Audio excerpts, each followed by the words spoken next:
గుంటూరు పశ్చిమ నియోజకవర్గంలో దాడికి గురైన బాధిత మహిళ కుటుంబాన్ని మహిళా కమిషన్ చైర్పర్సన్ రాయపాటి శైలజ పరామర్శించారు. ప్రభుత్వం అండగా ఉంటుందని, నిందితులకు కఠిన శిక్ష పడేలా దర్యాప్తు చేస్తామని హామీ ఇచ్చారు. ఈ సమయంలో పరామర్శను నిలదీసేందుకు ప్రయత్నించిన అడ్వకేట్ రజనీతో శైలజకు వాగ్వాదం జరిగింది. మీడియా ముందు షోలు ఆపి బాధితులకు అండగా ఉండాలని శైలజ హితవు పలికారు. రెండు సార్లు చెప్పారు మేడం సార్ తో, సిఐ గారు మాకు హెల్ప్ చేశారండి, ప్లీజ్ ఆయన్ని చూడండి అని చెప్పారు. ఏం అవసరం అండి వాళ్ళకి చెప్పడానికి? వాళ్ళకని బంధుత్వం ఉందా?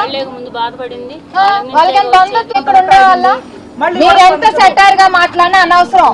ఇఫ్ ద విక్టిమ్ ఓర్ చేయలేదు అంటే వెంటనే యాక్షన్ తీసుకున్నా. వాళ్ళు చేశారని పదే పదే చెప్పాల్సిన అవసరం ఏంటండి? Please not talk. You want me to get the son here and tell? కొడుకుని తీసుకొని చెప్పినా పోలీసులు రెస్పాండ్ అయ్యారా లేదా అని మాకు వచ్చిన కంప్లైంట్స్ లో ఎక్కడ పోలీసులు రెస్పాండ్ అవ్వకపోతే మేము నిర్మమాటంగా చెప్పాం రెస్పాండ్ అవ్వలేదని. ఎందుకు ముందు చేసి రచ్చరచ్చ చేయాలని ఆలోచనే లేదు. మేము అసలు వస్తున్నట్టు మీడియాకు కూడా చెప్పలేదు తెలుసా? I know you were there before, I know how you are before, I know how you are now. So please ఏదైతే 2 రోజుల ముందు ఏదైతే ఒక ఘటన జరిగిందో దాంట్లో బాధితురాలు పలకరించడానికి రావడం జరిగింది. అలాగే ఏమైంది అనే దాని మీద, అంటే టైమ్ ఆఫ్ ఇన్సిడెంట్ ఎప్పుడు జరిగింది, దాని తర్వాత వాళ్ళు ఏమేం చేశారు అనేది అవన్నీ కూడా కనుక్కోవడానికి వచ్చాము. మేము ఇక్కడికి రాకముందు కూడా ఫస్ట్ బాధితురాలతో మాట్లాడితే వాళ్ళ కొడుకు మాట్లాడారు. వాళ్ళ కొడుకు మాట్లాడి ఒకటే అడిగాడు జరిగింది.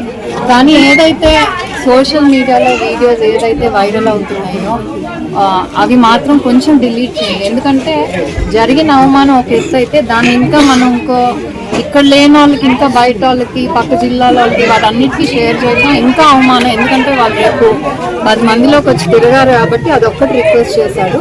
అన్యాక్సెప్టబుల్, దీన్ని క్షమించడానికి ఎవరైనా సరే. అందుకే సీఎం గారు కూడా రెస్పాండ్ అయ్యి ఏ పార్టీ అయినా సరే మీరు ఒక పార్టీ పేరు అధికారంలో ఉన్నాం కదా అని అలుసుగా తీసుకొని మీకు ఇష్టం వచ్చినట్టు చేస్తే ఊరుకోండి, చాలా గట్టి మెసేజ్.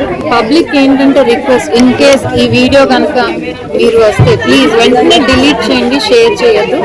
ఎవరైతే ఒరిజినల్ గా దీన్ని అప్లోడ్ చేశారో ప్లీజ్ డిలీట్ చేయండి.